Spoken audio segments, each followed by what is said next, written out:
Pria ini adalah salah satu buruan utama Amerika Serikat dan NATO.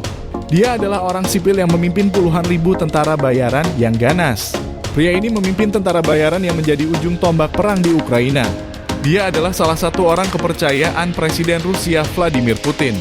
Medan tempur Ukraina membawa nama pria ini ke dalam headline berita-berita internasional. Sayang sekali, sepak terjangnya yang luar biasa akhirnya terhenti pada hari Rabu 23 Agustus 2023. Pesawat yang ditumpanginya meledak di udara dan membuat seluruh penumpangnya meninggal dunia.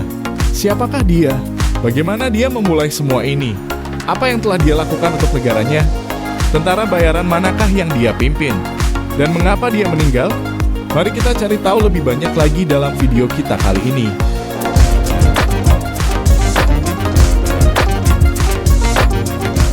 Sebelumnya terima kasih karena sudah menonton channel kami. Yang belum subscribe, silakan subscribe terlebih dahulu. Dan nyalakan lonceng notifikasi dari channel kami, agar kalian tidak ketinggalan tentang fakta-fakta unik yang kami sampaikan dari berbagai negara, ataupun para superstar yang terkenal dari seluruh belahan dunia.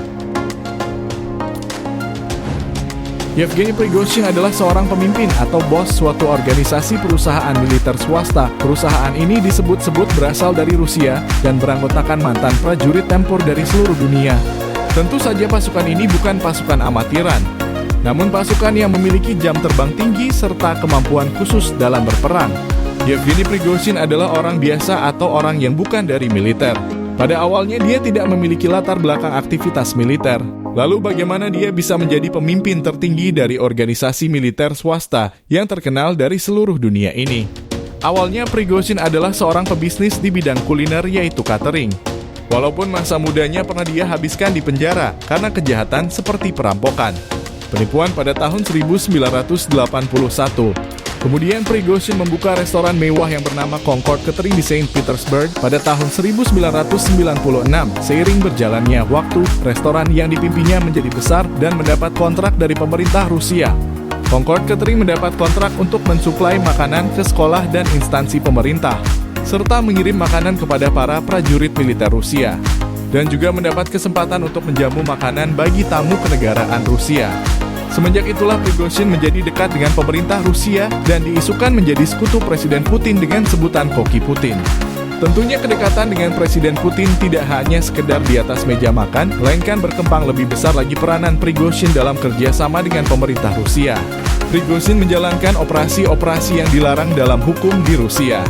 Dia menjadi kaki tangan pemerintahan Rusia untuk mensukseskan operasinya, baik itu militer maupun non-militer. Prigozhin mendirikan kerajaan media untuk memproduksi propaganda demi membantu pemerintah Rusia dalam mengendalikan informasi publik.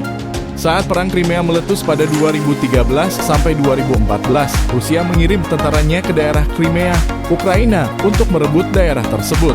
Pada tahun itulah awal mula disebut terdapat pasukan militer swasta Rusia yang ikut terjun dan melatih penduduk Crimea untuk berjuang dan bergabung dengan Rusia.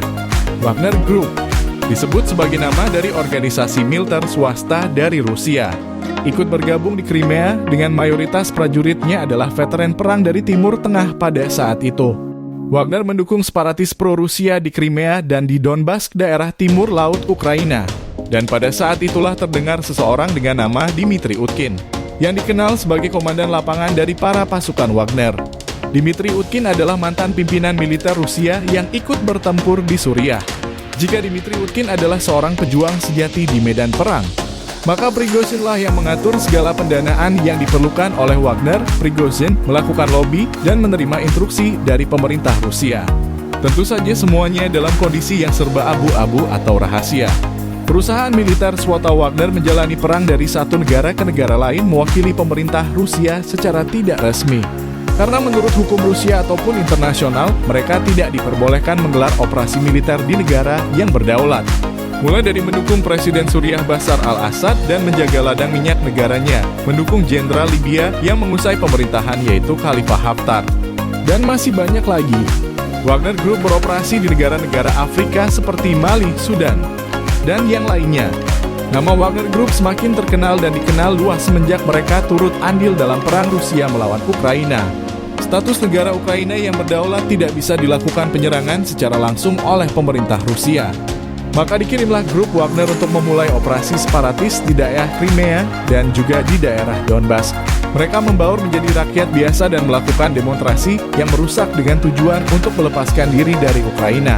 Maka seperti yang kita ketahui sekarang, perang Rusia dan Ukraina telah berlangsung lebih dari 1 tahun sampai hari ini. Ketangguhan pasukan dari Wagner Group sendiri tidak diragukan lagi.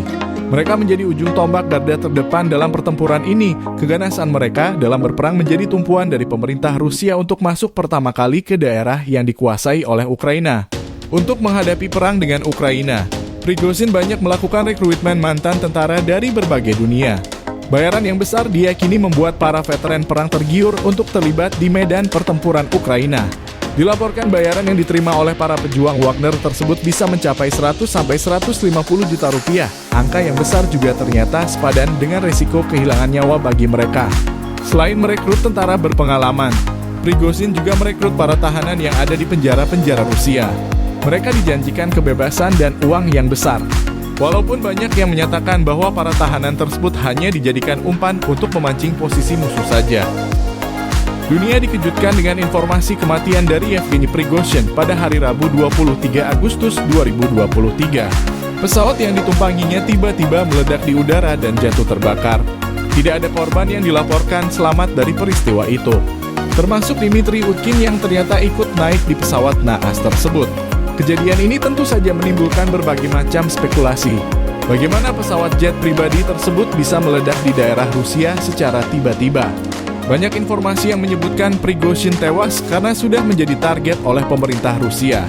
Hal ini tak terlepas dari peristiwa beberapa bulan yang lalu di mana pasukan Wagner Group yang melakukan aksi pemberontakan kepada pemerintah Rusia. Pasukan dari Wagner Group berbalik arah dari medan perang menuju Rostov-on-Don pada bulan Juni lalu. Prigozhin membawa lebih dari 25.000 pasukan Wagner Group masuk ke kota Rostov-on-Don, Rusia. Setelah meninggalkan garis depan medan pertempuran, Prigozhin beralasan mereka balik kanan menuju ke Moskow dengan memasuki Rostov-on-Don dan menguasai pangkalan militer di sana. Prigozhin dan Wagner Group beralasan ingin menuntut balas kepada Menteri Pertahanan Rusia Sergei Shoigu dan Kepala Staf Umum Tentara Rusia Valery Gerasimov karena membombardir kamp militer pasukan Wagner. Dan juga menuduh pemerintah Rusia lewat Menteri Pertahanan ingin mengambil alih pasukan Wagner untuk dijadikan unit resmi militer Rusia. Atas tindakan Prigozhin ini, Presiden Putin dan pemerintah Rusia menuding bahwa Prigozhin telah dengan sengaja hendak melakukan kudeta. Presiden Putin menyebut Prigozhin sebagai seorang pengkhianat. Dan tidak ada maaf untuk seorang pengkhianat, kata Presiden Putin. Walaupun pada akhirnya Prigozhin tidak jadi memasuki kota Moskow untuk berebut kendali, mereka mengalihkan tujuan dengan masuk ke negara Belarusia, tentu saja atas izin dari Presiden Belarusia, Alexander Lukashenko. Prigozhin setelah itu tidak pernah muncul dan terdengar lagi. Hingga beberapa saat sebelumnya muncul video Yevgeny Prigozhin sedang berada di suatu daerah yang diperkirakan di negara Mali sedang memegang senapan serbu. Itulah penampakan terakhir dari seorang Yevgeny Prigozhin, di mana 2 hari kemudian dia diberitakan tewas dalam pesawat yang meledak di udara. Apakah ini kecelakaan biasa? Ataukah ini adalah bayaran bagi Prigozhin yang telah berani melakukan kudeta kepada Presiden Putin? Seperti yang Presiden Putin katakan bahwa tidak ada tempat bagi seorang pengkhianat. Demikian video kita kali ini yang membahas seorang yang sangat luar biasa dalam hidupnya. Dari seorang kriminal menjadi pemimpin tentara bayaran yang sangat terkenal. Dari seorang kriminal menjadi pemimpin puluhan ribu tentara, yang pada akhirnya harus meninggal secara tragis. Entah itu kecelakaan biasa, atau menjadi martir karena pengkhianatannya kepada negaranya sendiri. Terus saksikan video kami selanjutnya. Masih di channel yang membahas tentang fakta-fakta menarik di dunia. Dan para superstar yang terkenal di dunia, baik olahraga maupun aktor dan artis internasional lainnya. Terima kasih dan sampai jumpa lagi.